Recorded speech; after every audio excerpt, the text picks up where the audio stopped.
Okay, so back to our measurements. We were dealing with metric measurements and some of those conversions. I do want to show you a few more measurement conversions. Then I want to show you some of those standard units that we've pulled into the metric system for medical purposes. And we'll go from there. So let's say that we have a dosage that might be listed as, or a concentration, I should say, that might be listed as 270 micrograms per milliliter. And I want to know how many milligrams per milliliter that turns out to be. Well, again, the 270 micrograms per milliliter is going to be 270 micrograms per 1 milliliter, like that.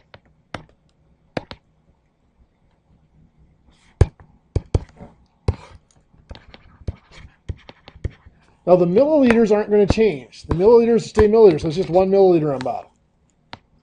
Micrograms, however, are getting converted to milligrams. Micro to milli, if you look at the chart, is 3 spots to the left. A microgram or a milligram is bigger than a microgram. So our decimal point has to move 3 spots to the left. 1, 2, 3. That becomes 0.27. So that means this is 0.27 milligrams per milliliter.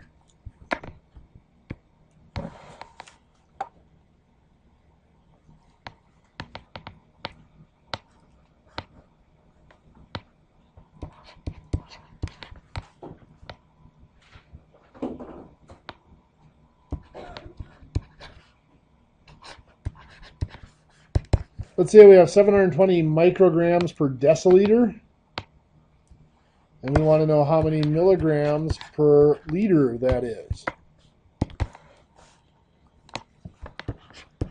So 720 micrograms over 1 deciliter. This time we have to convert both. We're going to convert both the micrograms and the deciliters into different units. So let's do that. So micrograms into milligrams, we already did that. 3 spots to the left. 1, 2, 3, 0.72. And as I said, it's very important now in your medical classes. You have the 0 in front of the decimal point, so I'm going to start doing that.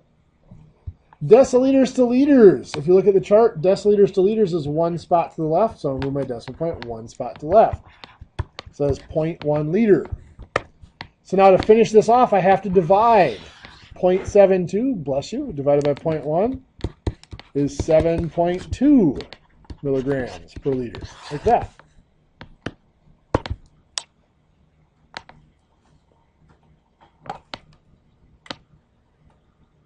Let's do one more.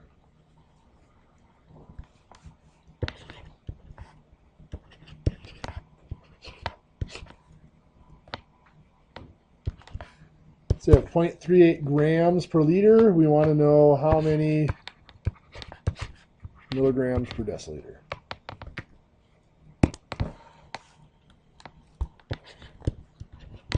So 0.38 grams over 1 liter. Milligrams per deciliter. We're going to convert grams into milligrams. To get from grams to milligrams, it's 3 spots to the right. So I'm going to take my decimal point, go 1, 2, I have to add a 0, 3 spots. 380 milligrams. Liters to deciliters is 1 spot to the right. Well, the decimal point's here, so I have to add zeros. I have to go 1 spot to the right to make that 10 deciliters. Now, once again, since this denominator down here is not a 1, we need to divide it out. So 380 divided by 10 is 38 milligrams per deciliter.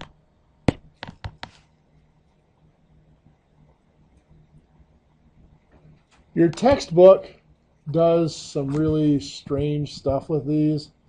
It starts doing what your textbook would do is really quite ugly. I'm not a huge fan of it, but I'm going to show you anyway. What your textbook does is it uses the powers of 10, and it kind of uses some of the scientific notation stuff we did last week. Where I would say grams is the whole unit, so that's times 10 to the 0. Liters is the whole unit, so that's times 10 to the 0. And now we're going to convert it from that into milligrams. Well, milligrams is times 10 to the negative 3. So now we have to get from 10 to the 0 to 10 to the negative 3. And for deciliters, that's times 10 to the negative 1. So we have to get from 10 to the 0 to 10 to the negative 1. It's a mess. It's way more complicated than it needs to be. Personally, I prefer doing it just this way, where you just move the decimal points on both units and divide them back out when you're done. To me, it's a lot simpler. If you read the book and you like doing it this way, let me know, and I'd be happy to sit down with you sometime and show you how to do it and make it work for you. It's just I've always found these powers of 10 to be really confusing. Okay, so let's continue with our metric system now, and let's look at some of the units that have been brought into the metric system. The one that's really been brought in and entrenched because of its medical uses from before is the grains. 1 gram is equal to 15 grains. I'll be very careful with this one. The abbreviations here are extremely tricky. Gram is abbreviated with just a G. Grains is abbreviated with GR. Now, because gram begins with a GR as well, I see it time after time. Students see GR and they think grams. It is not. Grams are just the G. On our test, there's one problem that usually about a third of the class gets wrong because they see GR and they think grams.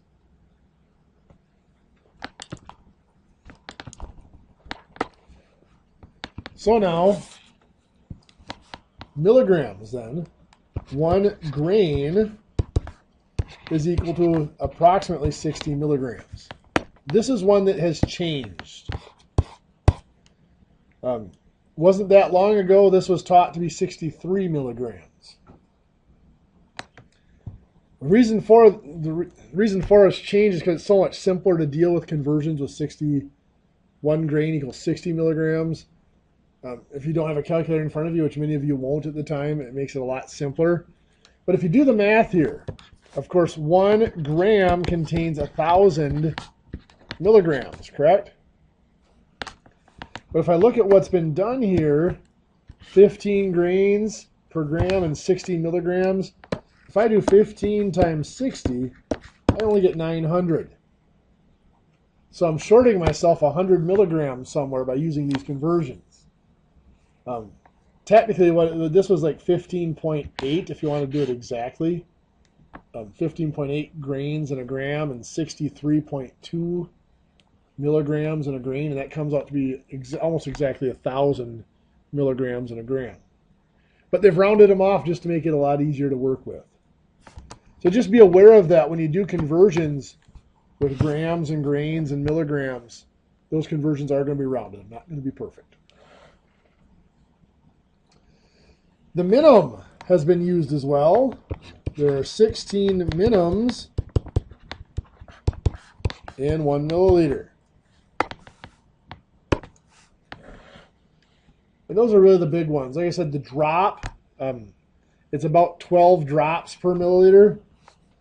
But rather than dealing with that, we deal with each fluid, depending on its thickness, its viscosity, has its own drop factor. So we'll talk about drop factors in the next unit. 1 fluid ounce. Here's another one. Is like 29.9 to 30 milliliters. This is kind of a funny one because in your textbook, it's literally like 2 pages apart. On one page it says 1 fluid ounce is 30 milliliters, and then like 2 pages later it says 1 fluid ounce is 29.9 milliliters.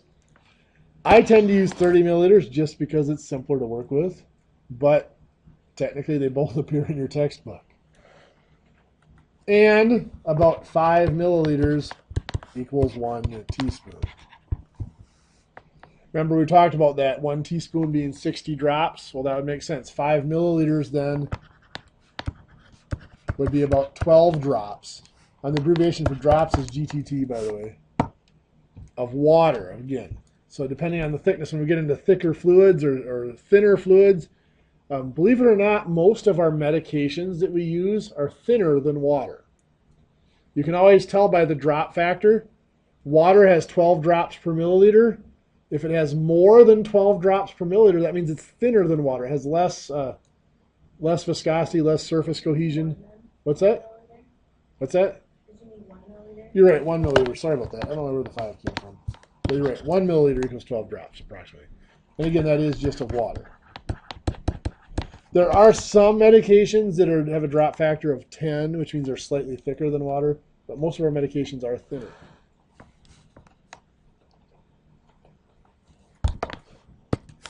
Other than that, I don't think there's any units out there that we need to know that are unusual.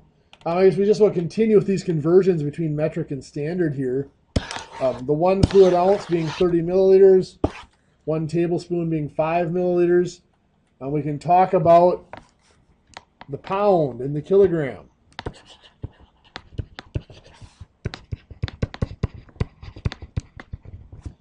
A gram is about the mass of a large paper clip. So a gram is actually a pretty small amount. I always thought that was kind of silly that they chose that to be their base unit of mass in the metric system, because I thought it was way too small. So the kilogram tends to be what gets used most for measuring mass. Now you keep hearing me say that word mass. When we talk about pounds, you heard me use the word weight.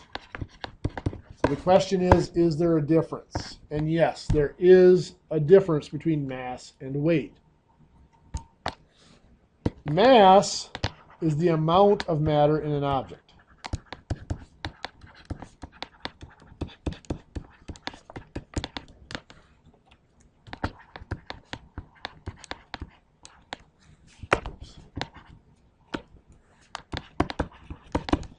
Mass is measured using a balance. So on one side they put the object you're trying to measure, and on the other side you put a known mass, and you see if they balance. If they don't balance, you put more known masses over here until they do balance. Then whatever the mass is of the known mass, that's the mass of the object you're trying to measure. Weight is a measurement of the force of gravity on an object.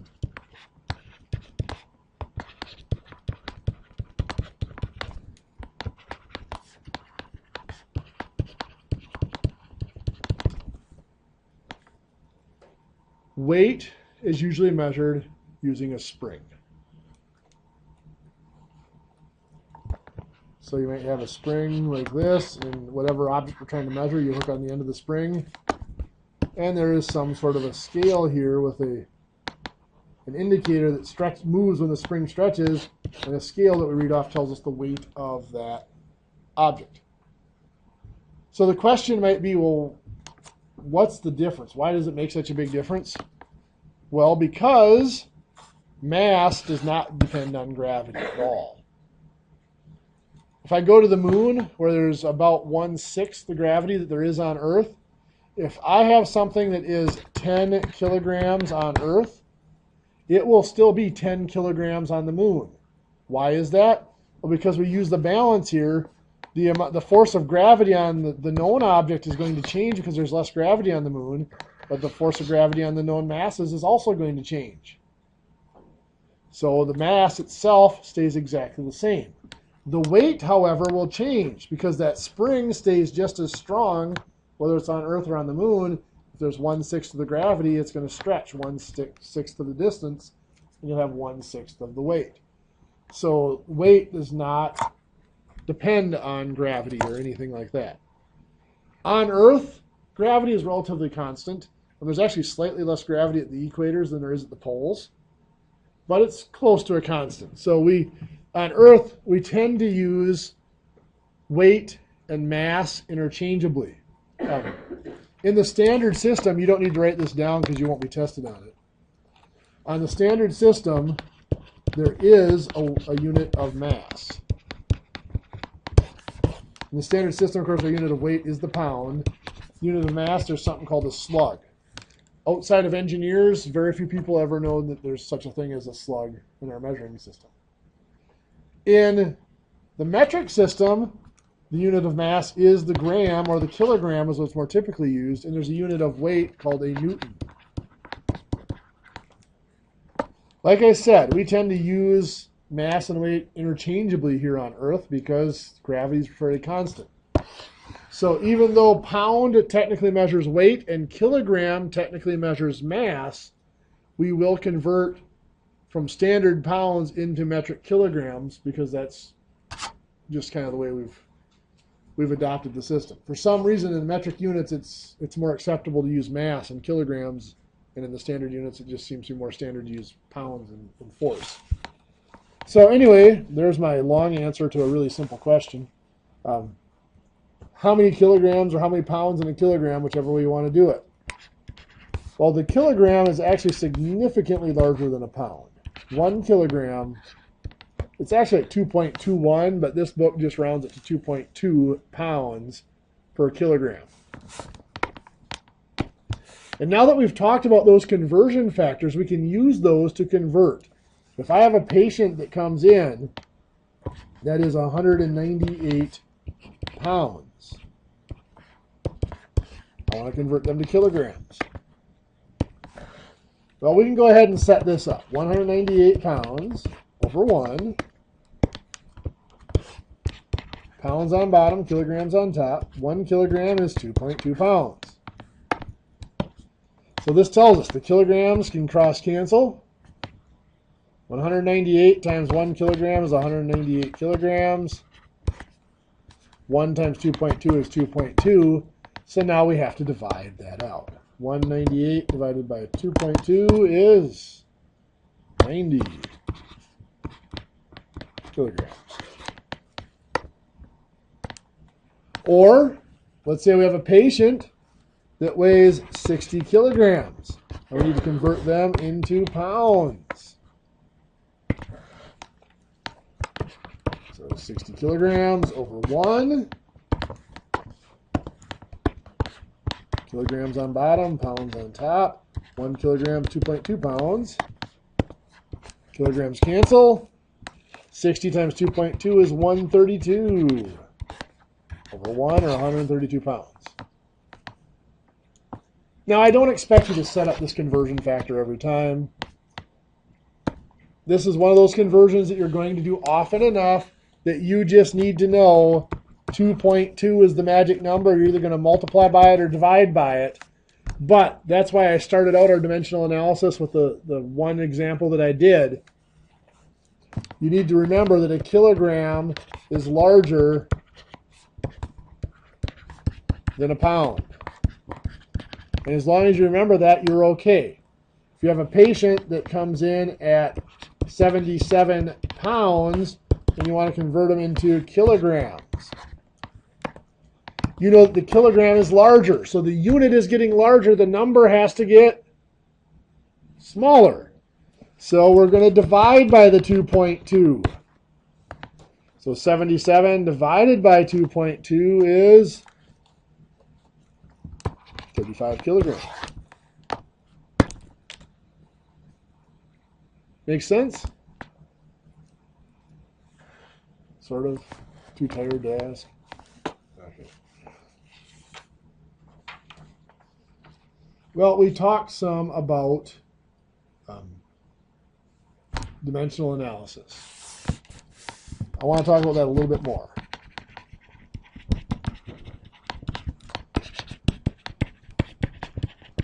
So the dimensional analysis is actually, all it really is, it's a fancy word for simple concept. And the concept is including the units in your calculation and carrying out the calculations with the units just to make sure you know what's going on.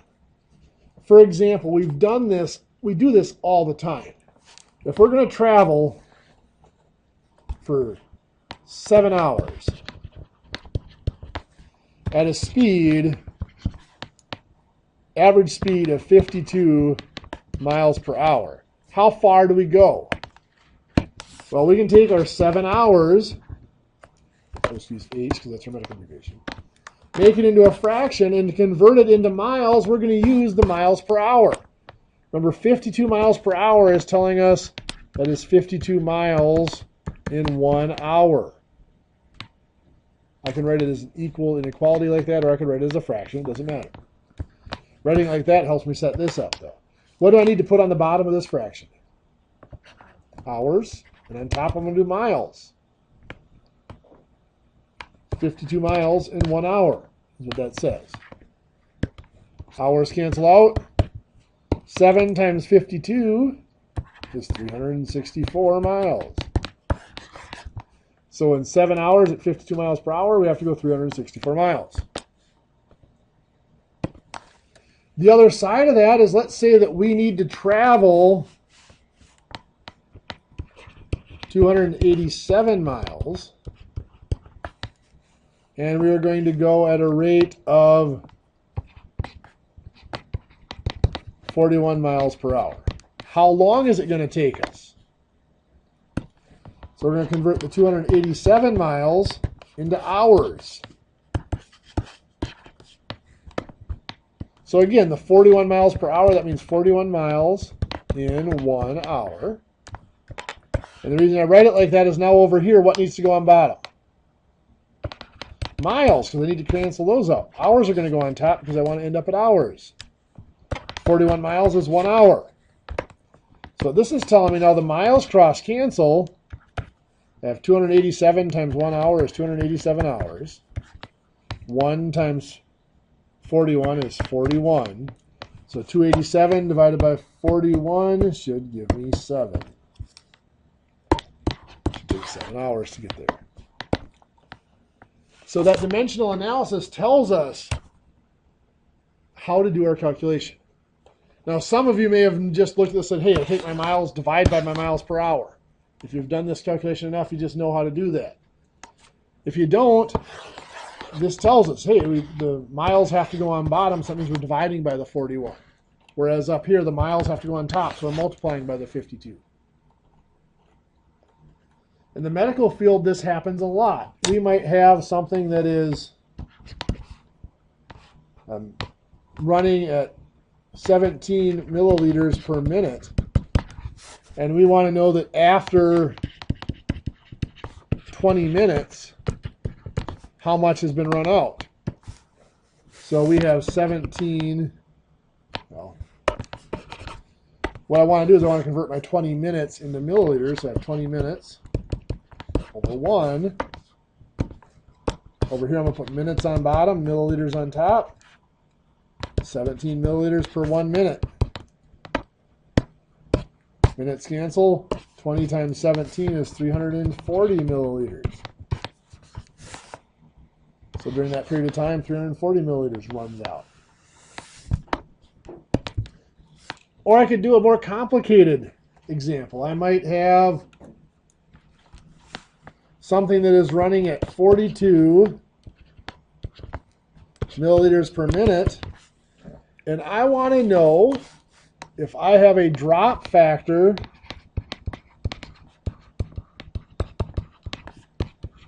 of 12 drops per milliliter, how many drops per minute?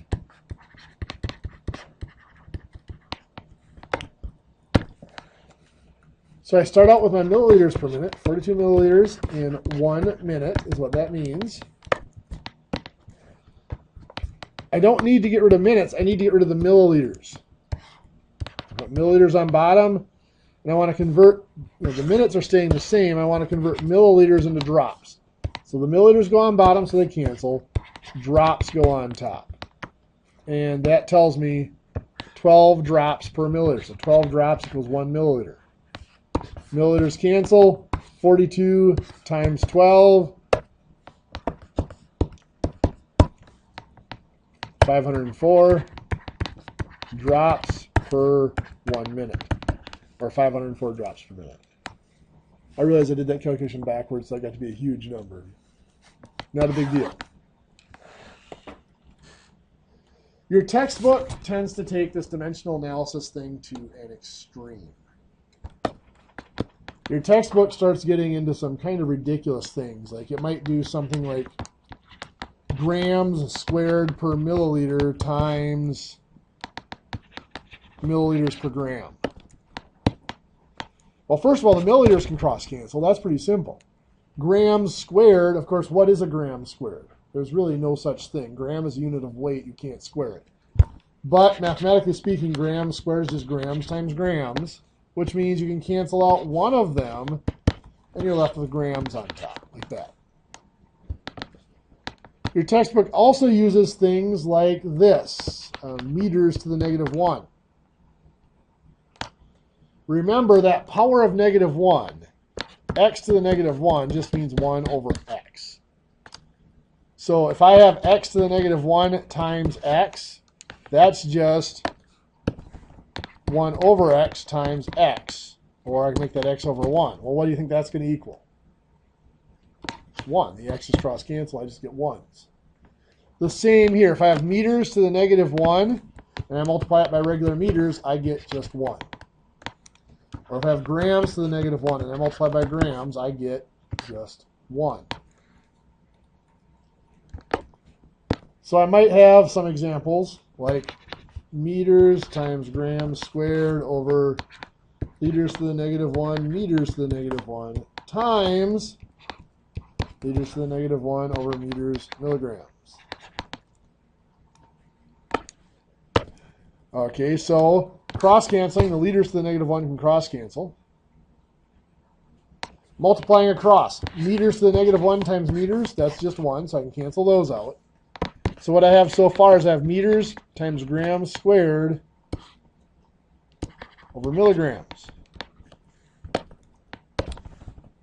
Well, this is meters times grams over milligrams. I can convert one of those grams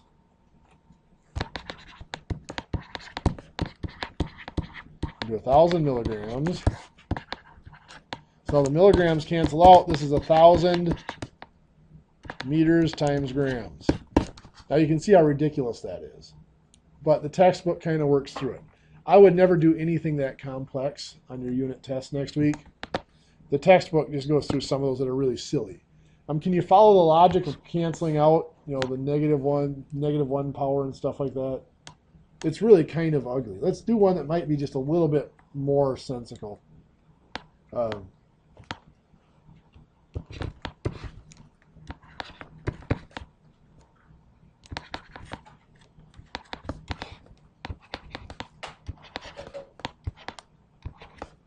Something like this.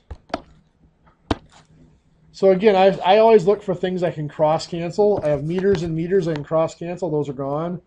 And then to see if there's anything when I multiply straight across that I have a power of negative 1 and a power of 1, like the grams here. Those will cancel. So now what I have is liters and liters squared. I split up my liters squared into just liters times liters. I can cancel out a liter. Now here's something very important. Since everything on top canceled out, what's left up there? A 1. And then there's just liters on bottom. So that's per liter, or 1 over liters. We'll see you guys next week. So 1 over liter is what that comes out to be. Any questions? So they're not quite as scary as they look. We will have time next week. If you do some examples of the book and you're scared over them, we can go over some of them next week at the beginning of class. To me, they're not important enough for me to sit here and do a ton of examples on, because like I said, the book just carried it into a major extreme by doing problems like that. But it's a very important skill, just not quite to that level. Okay, well, the last thing we need to do, and we talked about this a little bit last week even, is we need to do temperature conversions. When we talk about temperature conversions, we have two scales we're going to work with. We have the Fahrenheit scale and we have the Celsius scale. So degrees F and degrees C. Our two benchmarks seem to be the temperature at which water freezes and where water boils. Freezing, of course, is just where it goes from liquid to solid, or thawing would be from solid to liquid. It should be approximately the same temperature. A couple tenths of a degree off. And of course, boiling would be going from liquid to gas, or condensing would be going from gas to liquid. In the Fahrenheit system, which is the system we tend to use, at what temperature does water freeze? 32 degrees. Anybody know what temperature water boils? 212. Very good. You'd be amazed in the last few years the number of classes that didn't know that anymore. In the Celsius scale, what temperature does water freeze? 0. Yeah. Temperature does it boil? 100, yes. In fact, the Celsius scale has sometimes been called the centigrade scale. Centigrade means 100 grades or 100 radians. So it's divided into 100 degrees. One of the problems with this temperature system is the fact that they don't have a common 0 point. When we're talking about length, 0 meters equals 0 inches. So it's a pretty simple conversion. 0 grams equals 0 pounds. So we can convert. 0 liters equals 0 gallons. But 0 degrees Celsius equals 32 degrees Fahrenheit. So we can't just do a simple conversion factor where we multiply or divide by a certain number. We have to have a formula. So to get from degrees Celsius into degrees Fahrenheit, you take 9/5 times the Celsius temperature, and you add 32 to it. Well, the 32 is pretty obvious where that came from. The 32 is just the difference between the two starting points, between 0 and 32 degrees. The 9/5 is not a lot more complicated to come up with. From 32 to 212, that's 180 degrees. From 0 to 100, that's 100 degrees. If you divide 180 by 100, you get 9/5. So that's just the stretch or dilation in the scales from one scale to the next. So let's say that we have let's say that you're listening to the weather and the weatherman says it is going to be 30 degrees Celsius today. Some of us will get pretty nervous about that. 30 degrees sounds pretty cool. Is that a cool day or a warm day? Well, let's take a look. So we put the 30 in for C. So it's 9/5 times 30 and then plus 32. 9/5 times 30 is 54. 54 plus 32 is 86 degrees Fahrenheit. So a 30 degree day Celsius is an 86 degree Fahrenheit day. It's a fairly warm day.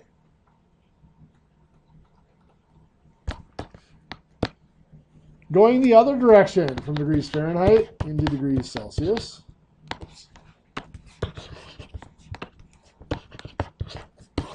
Just a touch trick here.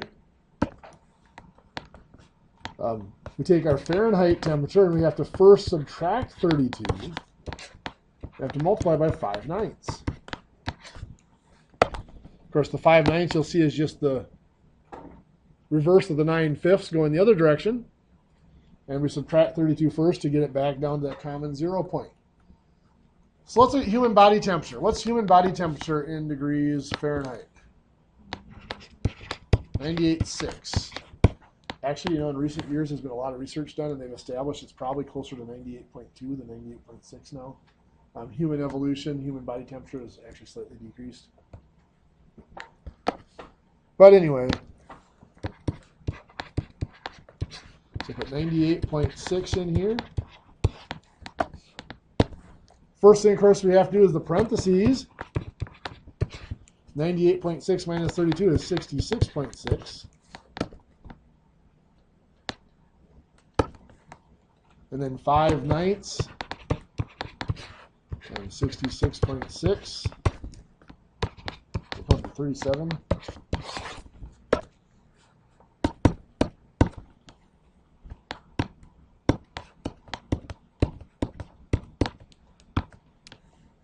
Yep, it's 37. Perfect. What do you think? Still better than a sharp stick in the eye? Not so sure anymore. Well, the good news is that is all your new material that will be on the test.